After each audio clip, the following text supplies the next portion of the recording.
Hasbro, can we talk? I really love all the new stuff coming out. The efforts to G1 cartoon accuracy and the pace at which they're being released, wonderful.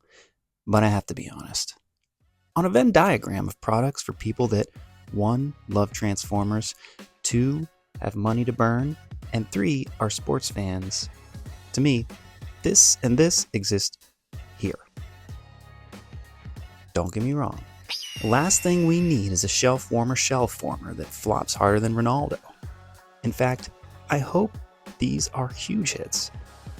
Word is Transformers wasn't as profitable as you'd hoped last year. You, me, and everyone listening want your efforts to succeed. And as fans, we need them to. But increasing the cost of your products while swinging wildly may not land in our current economic environment. Moving on. Who'd have guessed Twin Mill was going to be an actual twin? Here they are, red versus blue. Now you can live out your political argument you had with your uncle at Thanksgiving, but this time you can have a flamethrower.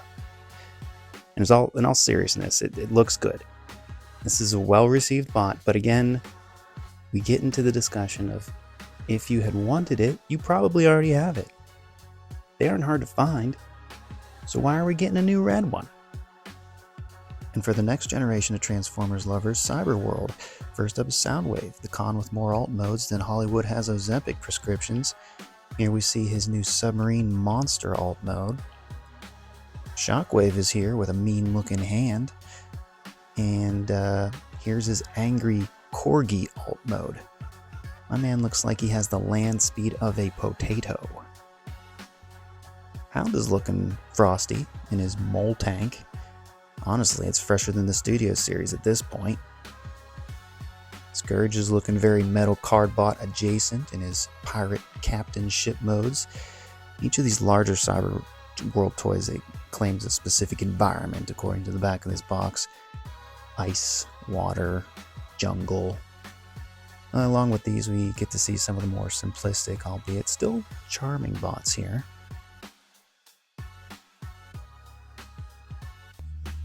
You ever have a fear that your avocado and toaster were plotting to take arms against you? Sure, it sounds irrational, but I can't help but think in Japan it may be a very real concern.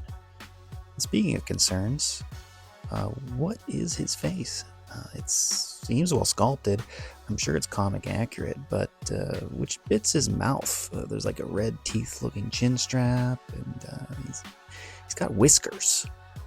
Can't deny there's a certain satanic charm to the look. Plus, I'll finally get to dust off my Coronation Starscream throne.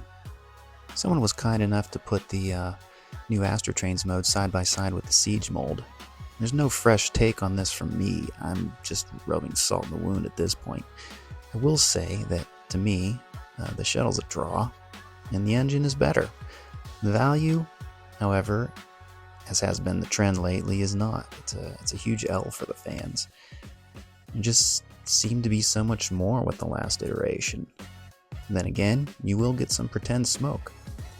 But I think we all know where the real smoke is blowing, and who's blowing it. Guys, thanks for watching. Give it a like. I promise I'll put up more soon. Stick with me.